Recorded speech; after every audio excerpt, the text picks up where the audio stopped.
सड़क से सदन तक कांग्रेस ने बनाई रणनीति। मानसून सत्र में होगी मुद्दों की बारिश। सदन से पहले सड़क पर सियासी संग्राम। आंदोलन मोड में कांग्रेस, बीजेपी भी तैयार। अगस्त के दूसरे हफ्ते में मध्य प्रदेश विधानसभा का मानसून सत्र शुरू होने जा रहा है। कांग्रेस ने सदन से लेकर सड़क तक सरकार को मौजूदा मुद्दों पर घेरने की रणनीति तैयार की है। कांग्रेस के विधायक कोरोना से हुई मौतों के आंकड़े, रेमडेसिविर इंजेक्शन, ऑक्सीजन और अस्पताल में बिस्तरों की हुई किल्लत को लेकर जहां सरकार को कटघरे में खड़ा करेंगे, तो वहीं कांग्रेस के फ्रंटल ऑर्गेनाइजेशन सेवा दल, यूथ कांग्रेस, महिला कांग्रेस सदन के बाहर सड़कों पर विरोध करते नजर आएंगे। अगस्त में कांग्रेस सड़क से लेकर सदन तक सरकार को घेरेगी। कह सकते हैं कि एमपी में आंदोलन मोड पर कांग्रेस की ब्रिगेड रहेगी। 9 अगस्त को आदिवासी दिवस पर कांग्रेस का एसटी विभाग विरोध प्रदर्शन करेगा। वहीं यूथ कांग्रेस 11 अगस्त को विधानसभा का घेराव करेगी। 11 अगस्त को ही सेवा दल भोपाल में तिरंगा मार्च निकालेगा। वहीं रसोई गैस, खाने के तेल के महंगे दामों के खिलाफ महिला कांग्रेस भी विरोध करेगी। देखिए, हमारी जो सारी इकाइयां हैं, सारे हमारे जो फ्रंटल ऑर्गेनाइजेशन है, मोर्चा संगठन है, वो सारे सक्रिय होकर सड़क पर उतरेंगे। इतनी समस्याएं हैं, बेतहाशा लूटा है इस प्रदेश को और देश को, तो उन समस्याओं को लेकर हम उतरेंगे। 5 तारीख को हम जो है बिजली के खिलाफ आंदोलन करेंगे। 5 तारीख को दिल्ली में संसद का और 11 तारीख को मध्य प्रदेश की विधानसभा घेराव करेंगे। जो एससी मोर्चा है घेराव कर रहा है। सेवा दल ये 11 तारीख को मार्च कर रही है रोशनपुरा से विधानसभा की ओर। तो कुल मिला के मैं नहीं समझता, और महिला कांग्रेस की अभी नई अध्यक्ष बनी है, ये सब एक्टिव हैं। विधानसभा सत्र के दौरान कांग्रेस सड़क से सदन तक सरकार को घेरने की तैयारी में है, तो वहीं बीजेपी का कहना है कि कांग्रेस हंगामा करने में भरोसा रखती है। सदन के अंदर कांग्रेस सकारात्मक चर्चा नहीं करना चाहती। देखिए, कांग्रेस के पास में इन मुद्दों पर तथ्य और तर्क नहीं है, सत्य से वास्ता नहीं है, आपस में गुटबाजी है, जनता से कटे हुए हैं, इसलिए हुड़दंगबाजी करने के लिए आतुर हैं। अगर इनके पास में तथ्य और तर्क होते तो विधानसभा के भीतर चर्चा करने के लिए तैयार होते, लेकिन ये केवल और केवल हुड़दंग में भरोसा करते हैं, चाहे वो दिल्ली में संसद के सामने हो या विधानसभा के सामने करने का प्रयास कर रहे हो। जनता इनको जान चुकी है, नकार चुकी है। ये कितना भी हुड़दंग कर लें, इससे न जनता का भला है और कांग्रेस का तो होना ही नहीं। मध्य प्रदेश में निकाय और उपचुनाव के पहले कांग्रेस ने अपने सभी फ्रंटल ऑर्गेनाइजेशन को एक्टिव कर दिया है। सभी विंग्स के कार्यक्रमों का फीडबैक पीसीसी से लिया जा रहा है, लिहाजा आने वाले समय में कांग्रेस के तेवर इसी तरह आक्रामक रहने वाले हैं। तो वहीं सत्ता पक्ष भी कांग्रेस के इन तीखे हमलों का पलटवार करने को तैयार है। नमस्कार, मैं हूं शरद द्विवेदी और हमारा आज का मुद्दा है कांग्रेस की अगस्त नीति। तो अगस्त की नीति जो कि इतिहास के पन्नों में दर्ज है, आज़ादी की लड़ाई की बात करें, लेकिन वो कांग्रेस जो लगातार मध्य प्रदेश की ही नहीं देश की भी हम बात करें संघर्ष कर रही है, जूझ रही है, और ऐसा दौर आता ही है कभी ना कभी किसी न किसी व्यक्ति के, संगठन के, पार्टी के जीवन में, और कांग्रेस भी इसका अपवाद नहीं है। लेकिन अब ऐसा लग रहा है कि कांग्रेस समझ रही है चीज़ों को कि उसे करना क्या है। दिल्ली की बात करें तो वहाँ ब्रेकफास्ट पॉलिसी लेकर राहुल गांधी आगे बढ़ रहे हैं। कभी वो ट्रैक्टर पर होते हैं तो कभी साइकिल पर होते हैं, और कभी वो ढेर सारे सांसदों से, गैर भाजपाई, उनसे बातचीत करते हैं। और इधर मध्य प्रदेश में बात करें तो कांग्रेस ने तय किया है कि रूलिंग बीजेपी को बहुत ताकत के साथ घेरना है। तो क्या ये अगस्त कांग्रेस की क्रांति का भी अगस्त होगा, और वो बीजेपी सरकार के विरुद्ध जन आंदोलनों और विरोध की, मुखालिफत की सियासत का एक बड़ा बिगुल भी फूंकने जा रही है? कई सवाल हैं, आज इसी पर बात करेंगे।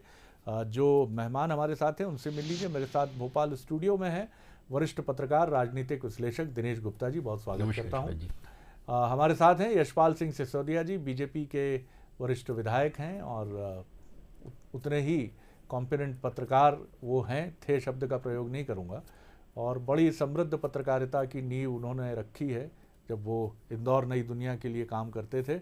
विनय सक्सेना जी हैं, एक मुखर जनप्रतिनिधि तो हैं ही और कांग्रेस के विधायक हैं, और निरंतर संघर्षशील रहते हैं, दो टूक लहजे में अपनी बात कहने पर भरोसा करते हैं। उनका भी मैं बहुत स्वागत करता हूं। दिनेश जी की टिप्पणी लेकर मैं आगे बढ़ता हूं। दिनेश जी, किस तरह देखते हैं आप कांग्रेस की अगस्त नीति की हम बात कर रहे हैं? क्या ये विरोध की, मुखालिफत की, विरोध की, जन आंदोलनों को लेकर आगे बढ़ने की कांग्रेस की ये जो सियासत है, क्या उसके लिए कारगर होगी? और पहला तो क्या कांग्रेस ऐसा करने में सक्षम नजर आती है आपको मध्य प्रदेश में? शरद जी, सबसे महत्वपूर्ण सवाल ये ही है कि कारगर होगी कि नहीं होगी। आप यदि हम पिछले 1.5 साल का अनुभव देखें, जिस तरह से कांग्रेस की सरकार गई, उसके बाद जो आक्रोश, जो तेवर होना चाहिए, वो तेवर हमको मिले नहीं। क्योंकि एक हाथ में आई हुई सत्ता चली जाए तो निश्चित तौर पर जो है हमलावर होती है, लेकिन जो है अभी भी कोई रणनीति नहीं है कि हम सरकार को घेरें कैसे, क्योंकि कोई नया शासन नहीं आया। भले ही जिस भी हालत में आया, वो शिवराज जी तब भी मुख्यमंत्री थे, 13 साल वो मुख्यमंत्री रहे, उनकी सरकार रही, उनकी नीति रही, उनके निर्णय रहे। तो अभी ये जो 1.5 साल का वक्त है, उन 1.5 सालों में जो है कोरोना का सबसे बड़ा पीरियड रहा, लेकिन कोरोना को लेकर जिस तरह से लोगों को समस्या हुई, कांग्रेस पार्टी शायद उससे भी, आम जन से भी अपने आप को एसोसिएट नहीं कर पाई। अब आंदोलन और वो सारी चीज़ें तो वो ठीक है, चलती रहती, लगातार चलने वाली चीज़ें। तो मुद्दे जो होना चाहिए, कहीं ना कहीं यदि सत्ता में जाने आपको वापस आना है तो मुद्दे बहुत महत्वपूर्ण होते हैं, और शायद कांग्रेस अभी तक मुद्दों की पहचान कर नहीं पाई है।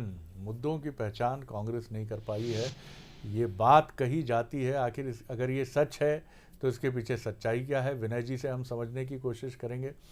विनय जी, ये भी एक बड़ा राजनीति में टेम्परेचर को परखना, जनता के तापमान को देखना, जनता की मनोभावना क्या है, और फिर उसको सड़क पर लाकर सत्ताधारी दल के विरुद्ध एक रणनीति का ऐलान करना, बिगुल फूकना, ये सब बड़ा एक हुनरमंदी का काम है। और कांग्रेस कोई नई पार्टी नहीं है, 135 साल पुरानी पार्टी ये सब करती आई है। लंबा समय अपोजिशन में भी उसका रहा है। अब अगर हम 1990 के बाद की बात करें तो केंद्र में, राज्यों में कांग्रेस की वो स्थिति नहीं रही है जो 1980 तक आज़ादी के बाद से रही है। किस तरह देखते हैं आप कांग्रेस की अगस्त नीति को, और क्या बीजेपी के खिलाफ आप एक माहौल बनाने में कामयाब होंगे, जो दावा आप कर रहे हैं? जी आदरणीय शरद जी, एक तो अभी थोड़ी देर पहले तक मैं आपसे जोड़ नहीं पाया था जी, मेरे को जी, अभी 2 मिनट में जो बातें आपने कही वो सुनाई दी हैं जी, लेकिन मैं ये बात स्पष्ट रूप से कहना चाहता हूं कि जनता की आवाज पहचानने में और जनता की आवाज बनने में कांग्रेस की तरफ से कोई गलती नहीं हो रही है। इतने मुद्दे हैं, इतने विषय हैं जो कांग्रेस, जो अभी जनता के बीच हम लोग रहते हैं तो जनता की परेशानी हम लोग के सामने आती है, और जनता के बीच हम लोग रहते हैं तो जनता की परेशानी हम लोग के सामने आती है, और वही मुद्दे जो है सड़कों पे आते हैं। अभी जो वर्तमान हालात हैं भारतीय जनता पार्टी के, आज चाहे वो कोरोना की असफलता को ले ले, रेमडेसिविर के इंजेक्शंस के लेके, कहाँ पे असफलता नहीं है सरकार की। लगातार घोषणाएं, लगातार वादे, लगातार बयानबाजी के अलावा इस सरकार में और कोई काम होता नहीं। आज हालात है जहरीली शराब से मर रहे हैं पूरे प्रदेश में। आप कहते हो कि साहब जहरीली शराब जो है उस पर हम सख्ती करेंगे, जब आपने ठेके इतने महंगे कर दिए कि इसके कारण, और सबसे बड़ी बात है कि वही ठेके के लोग जहरीली शराब बना रहे हैं। आप मौतों से जाग रहे हो, फिर कानून बनाते हो, लेकिन कानून बनाने के पहले आपको कुछ मुद्दे याद दिलाना चाहता हूं। माननीय मुख्यमंत्री जी ने कहा था कि हमारे नर्मदा जी को हम लोग जीवित इकाई घोषित करेंगे, और वो जीवित इकाई में अगर कोई रेत उत्खनन करेगा तो 307 और 302 उस पर हम लोग उस पर केस रजिस्टर करेंगे। वो कुछ नहीं कर पाए। नर्मदा के आसपास 5 किलोमीटर तक शराब नहीं बिकेगी, उस पर नियंत्रण नहीं है। अभी अगर आप देखें तबाला उद्योग में फर्जी लेटर पैड चल रहे हैं, फर्जी सांसद और विधायकों की पर्चियां चल रही हैं। अब वो कहते हैं हम इस पर सख्त कार्रवाई करेंगे, तो सख्त कार्रवाई पिछले 4 दिन में दिखी क्या आपको? महंगाई के जो हालात है, पेट्रोल हो, डीजल हो, रसोई गैस हो, सब्जियां हो, ऐसी कौन सा विषय है जिसपे आप ये कह सकते हैं कि भारतीय जनता पार्टी ने कोई राहत दी है? एक समय नारा देख के आए थे कि बहुत हुई महंगाई की मार, अब की बार भाजपा सरकार।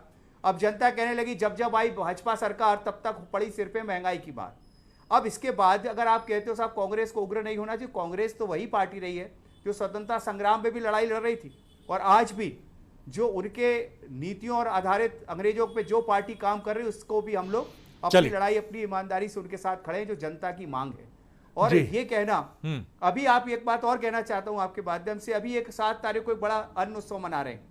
आज ही वहां पे हर जगह विरोध हुआ, जहां जहां एसडीएम की मीटिंग हुई। 5 किलो अनाज आप किसको दे रहे हो? जिन लोग गरीबी रेखा में पहले से, सिर्फ 100 ऐसे लोगों का चयन किया गया एक एक क्षेत्र में, एक एक दुकान से। आप बताइए क्या 5 किलो अनाज से किसी का घर चलने वाला है?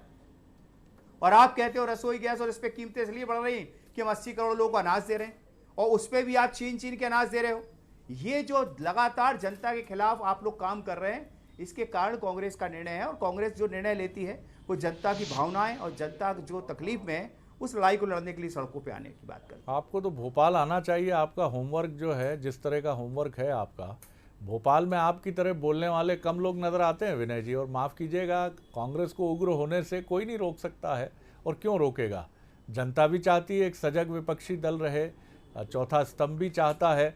आप ही के कई बार अंतर विरोध इतने हो जाते हैं कि ऐसा लगता है कि आपकी उग्रता गुम कहाँ हो जाती है। बहरहाल उस पर भी आएंगे हम। यशपाल जी, काफ़ी सारी बातें उन्होंने बहुत धैर्यपूर्वक सुनी हैं, और अब क्रमवार बिंदुवार उनका जवाब देने का समय यशपाल जी जवाब देंगे। जी यशपाल जी।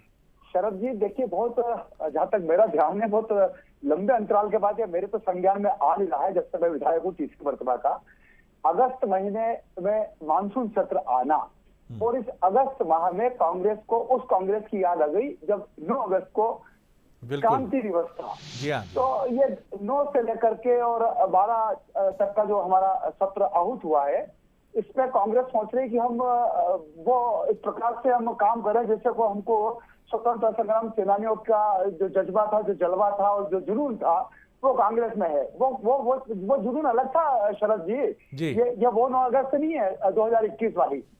तिथि को देख करके, तारीख को देख करके अगर अगस्त क्रांति करने की बात कर रही है तो मैं समझता हूँ कि ये कांग्रेस की हवा निकलने वाली है, क्योंकि सदन एक तरफ चलता है शरद जी और दूसरी तरफ मीडिया के सामने फोटो खिंचवाने में।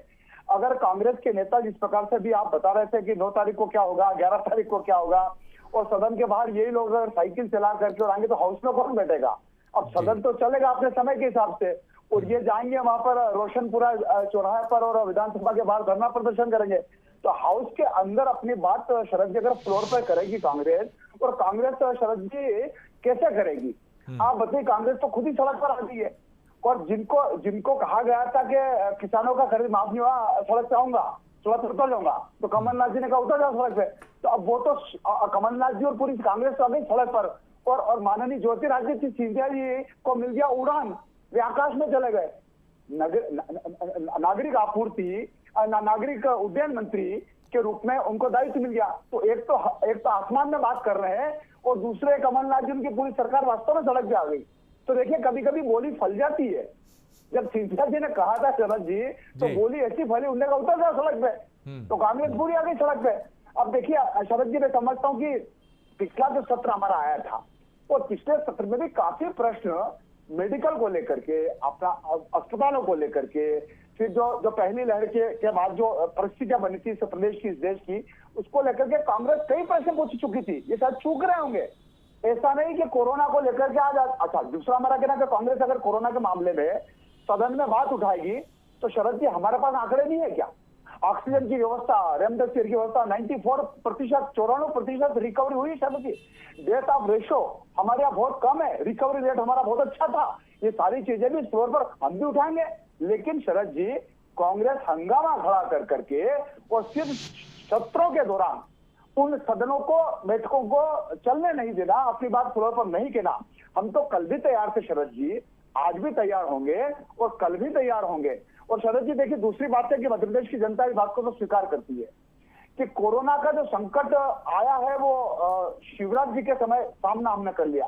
खुदा ना खास्ता अगर कमलनाथ जी ही मुख्यमंत्री होते तो इस प्रदेश की जनता का क्या हाल होता, कहां से व्यवस्था होती? आईफा की तैयारी करते या कोरोना से लड़ाई लड़ते? इनके एजेंडे में तो शरद जी पहले फिल्म स्टार थे, कोरोना तो बाद में जाएंगे।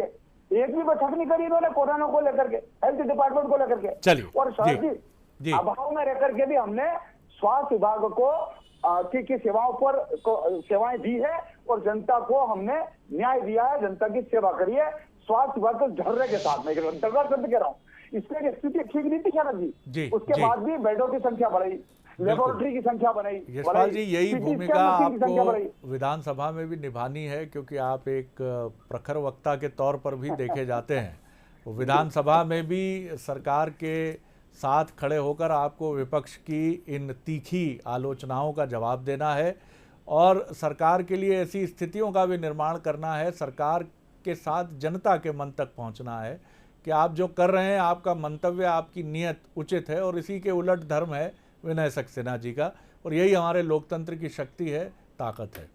दिनेश जी, ये बड़ा सवाल खड़ा किया जो यशपाल जी ने, कुछ बिंदु उसमें बड़े दिलचस्प हैं।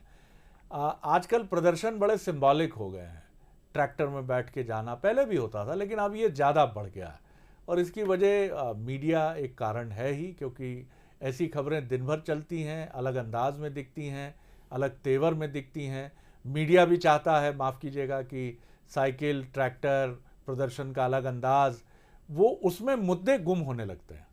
कांग्रेस को ये भी समझना होगा कि ट्रैक्टर या खाट पंचायत या साइकिल पर बैठकर पेट्रोल डीजल की कीमतों के खिलाफ ये उसका अधिकार है, लेकिन उसके साथ तर्कसंगत तरीके से बात भी होनी चाहिए। जैसे विनय जी ने कुछ मुद्दे गिनाने का प्रयास अभी किया है। आपका होमवर्क जितना अच्छा होगा, आप उतनी बेहतर तरीके से बात कर पाएंगे, नहीं तो ये एक प्रदर्शन में गुम हो जाती है बात, और उसका कितना इम्पैक्ट होता है आप और हम जानते हैं। जी शरद जी, एक समय था कांग्रेस पार्टी इस बात के लिए जानी जाती थी कि वो सरकार चलाना जानती है, और भारतीय जनता पार्टी इस बात के लिए जानी जाती थी कि वो विरोध करना जानती है। लेकिन अभी आप देखेंगे कि भारतीय जनता पार्टी है, उसने विरोध को अपनी जो है एक अवसर के तौर पर इस्तेमाल करने का जो आर्ट विकसित किया राजनीति में, उसके कारण हम देख रहे हैं कि जो विपक्ष है वो भी एक असहाय नज़र आता है। जो आप जैसे आप सिंबॉलिक धरना प्रदर्शन जब आप करेंगे तो इसका कंटिन्यूटी नहीं है। जब तक किसी चीज़ में निरंतरता नहीं होगी तो वो आंदोलन का स्वरूप नहीं ले सकता। आप यदि गली मोहल्ले से कोई आंदोलन शुरू करके राज्य स्तर पर, राष्ट्रीय स्तर पर ले जाएंगे तो वो सिंबॉलिक नहीं होता। आज क्या है, शायद विरोध फैशन की चीज़ नहीं है, क्योंकि जनता के समर्थन में जब आप खड़े होते हैं तो हमेशा खड़े भी नज़र आना चाहिए, और उनके मुद्दों का जो लॉजिकल एंड कोई दिखे भी तो कि हाँ ये सब इसका हल निकला। यदि कोरोना काल में लोग परेशान हुए और तो आज उसके बाद जब स्थितियां सामान्य हुई तो कितने अस्पतालों पर आपने कार्रवाई करा दी, कितने जो है व्यवस्थाएं सुधर गई, तो शायद नहीं है। तो जो चीज़ें विपक्ष के नाते जो करना चाहिए कांग्रेस पार्टी को, मुझे लगता है कि अभी भी उसमें उनको कुछ सीखने की और ज़रूरत है कि विरोध को तीखा कैसे किया जाता है और जनता को उससे कैसे जोड़ा जाता है। बिल्कुल, ये एक ऐसा प्रश्न है जिसकी तरफ कांग्रेस और बीजेपी दोनों की तवज्जो होनी चाहिए। विनय जी, हम भी जब पत्रकारिता में प्रवेश नहीं था और जब हुआ 2000 के आरंभिक वर्षों में, तो हम सुनते थे कि एक समय जब इंदौर से वामपंथी विधायक होमी दाजी बोलते थे मध्य प्रदेश विधानसभा में, तो विधानसभा ठहर कर उनको सुनती थी। सुंदरलाल पटवा या अर्जुन सिंह जी का जब संवाद मध्य प्रदेश विधानसभा में होता था तो उसे भी ठहर कर सुना जाता था। बाद में जब दिग्विजय सिंह जी थे तो गौरी शंकर शेजवार जी और उनकी तीखी बहसें विधानसभा में सुनी जाती थी। ये जिम्मेदारी आप पर बहुत अधिक है कि आपके प्रदर्शन का अंदाज तार्किक हो, व्यवहारिक हो, विधानसभा की मान्य मर्यादाओं के अनुरूप हो, जिससे वो विधानसभा स्थगित करने की तरफ न बढ़ सके।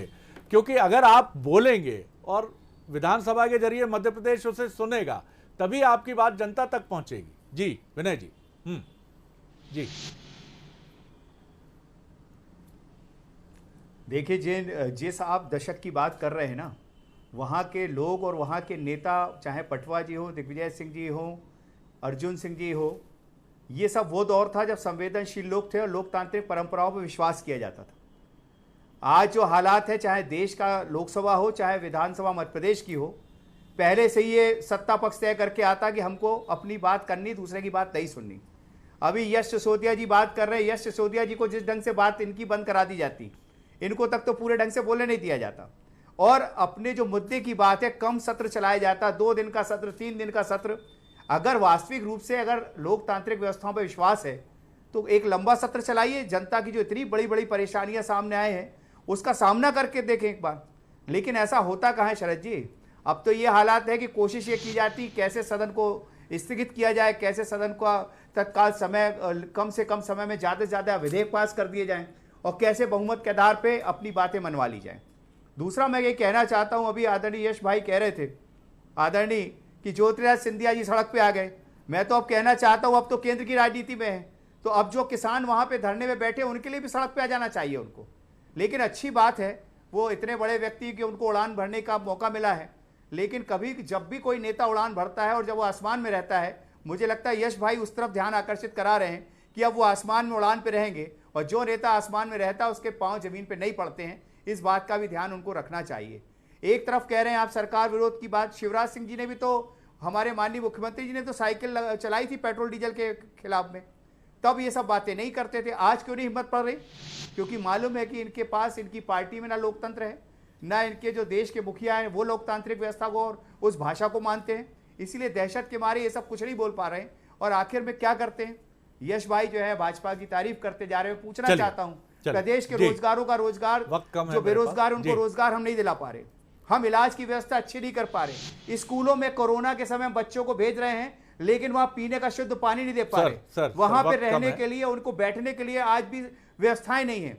और एक तरफ कंप्यूटर नहीं है और आप कहते हैं हम कंप्यूटर की पढ़ाई करा रहे हैं। ये इतनी अवस्थाओं के चलते, सिर्फ घोषणाओं के चलते प्रदेश चलेगा क्या? इन बातों को भी तो आखिर यश सिसोदिया जी और लेकिन विनय जी, बड़ा सवाल ये भी है, बड़ा प्रश्न ये भी है, ये मनन भी तो आप ये आरोप लगा रहे हैं बीजेपी पर कि उसके यहाँ लोकतंत्र नहीं है, लेकिन आपके यहाँ क्या, मैं ये मानूं, हम ये माने कि लोकतंत्र की इतनी अधिकता है कि वो आपके लिए परेशानी का सबब बन गया? ये खैर आत्मनिरीक्षण का विषय है। यशपाल जी जवाब देंगे जो बातें आपने कही हैं। जी यशपाल जी।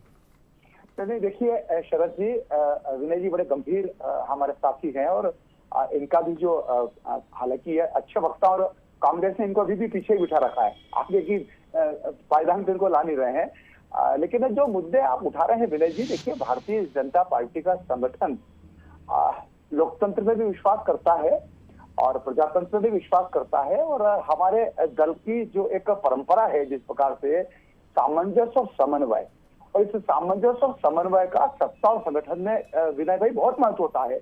और हमेशा जनसंघ से लेकर के जनता पार्टी के शासनकाल से लेकर कर भारतीय जनता पार्टी के राजनीतिक सफर में हमने कभी भी सरकार में आने के बाद संगठन को दरकिनार नहीं किया। संगठन और सरकार दोनों मिलकर के विनय भाई हम अनुशासनात्मक ढंग से संचालन करते हैं, सत्ता में बैठने वाला और सरकार चलाने वाला और संगठन में रहने वाला। ये हमारी पार्टी में सामंजस्य के साथ चलता है। और जहां तक आपने कहा लोकतंत्र नहीं है, देखिए भारतीय जनता पार्टी में लोकतंत्र है, संगठन में प्रजातंत्र है। यहाँ पर परिवारवाद नहीं है, यहाँ पर वंशवाद नहीं है। तभी तो कांग्रेस उससे निकल ही नहीं पा रही है, उभर ही नहीं पा रही है। देखिए कमलनाथ जी अगर मुख्यमंत्री नहीं रहे तो आज भी वो दो भूमिका में है, पीसीसी अध्यक्ष भी वही रहेंगे, फिर नेता प्रतिपक्ष भी वही रहेंगे। तो सदन में कौन सी भूमिका में उनका क्या रोल रहेगा, ये कांग्रेस कब तय करेगी विनय भाई? आपको कम मौका मिलेगा, अन्य लोगों को कम मौका मिलेगा, लेकिन कांग्रेस में बदलाव की स्थिति कभी इसलिए नहीं आती है कि वो दबाव में रहती है, हमेशा दबाव में रहती है। इसलिए प्रभावित करने वाला ये संगठन है। जी दिनेश जी कंक्लूडिंग रिमार्क का। देखिए, जो जिस तरह से कांग्रेस पार्टी की स्थिति, उसे भारतीय जनता पार्टी से बहुत कुछ सीखने की अभी मुझे लगता है कि ज़रूरत है। जिस तरह से वो मुद्दे को भारतीय जनता पार्टी जो है ये देखती है कि किससे हमारा नफ़ा होना है, किससे नुकसान होता है। तो जो कांग्रेस पार्टी में चलता है ना, जो जैसे आपने लोकतंत्र, कांग्रेस का लोकतंत्र कहा कि सब एक दूसरे के खिलाफ बोलने में भी नहीं चूकते, तो पार्टी देखती, भाजपा देखती है उसका हित जो है सामूहिक रूप से कैसा है, और कांग्रेस पार्टी में क्या व्यक्तिगत हित पर ज़्यादा जोर होता है। इसलिए जो जन मुद्दे हैं, जनता के जो मुद्दे हैं, वो कई बार गौड़ हो जाते हैं। बिल्कुल, ये बहुत अहम बात है। और एक 80 के दशक के आरंभ की एक फिल्म थी राजश्री प्रोडक्शन की, दुल्हन वही जो पिया मन भाए, नेता वही जो जनता मन भाए। इंदिरा गांधी की बहुत आलोचना होती थी 70 से लेकर 80 के दशक तक, लेकिन वो एक मकबूल राजनेता रहीं और पूरे विपक्ष की एकजुट आलोचना और हमलों के बाद भी उनका सफ़र कांग्रेस के नेतृत्व के साथ आगे बढ़ता रहा, कांग्रेस के नेतृत्वकर्ता के रूप में आगे बढ़ता रहा। मोदी जी की अगर हम बात करें तो मोदी जी उसी तरीके से आगे बढ़ रहे हैं। होना क्या चाहिए? जो जन केंद्रित राजनीति है, क्या वो ही सबसे महत्वपूर्ण है लोकतंत्र में? तो जवाब बेहिचक हाँ में आता है कि आप जो सियासत कर रहे हैं, क्या वो जनता को पसंद है? क्योंकि लोकतंत्र में चुनने वाला कौन है? वो है जनता। आप लाख आलोचना कीजिए राहुल गांधी की, लाख आलोचना कीजिए मोदी जी की, लेकिन जनता को क्या पसंद है? ये सवाल बीजेपी को भी पूछना होगा, ये सवाल कांग्रेस को भी पूछना होगा। आलोचना लोकतंत्र में बहुत अहम है, चलती रहेगी, चलती रहनी चाहिए, लेकिन जन केंद्रित राजनीति का कोई विकल्प नहीं है। मैं नहीं कह रहा हूं, हम नहीं कह रहे हैं कांग्रेस उससे दूर हो गई है, लेकिन कुछ उन मनोभावों को समझने से छिटकी जरूर है।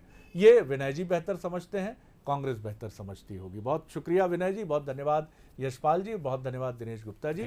नमस्कार।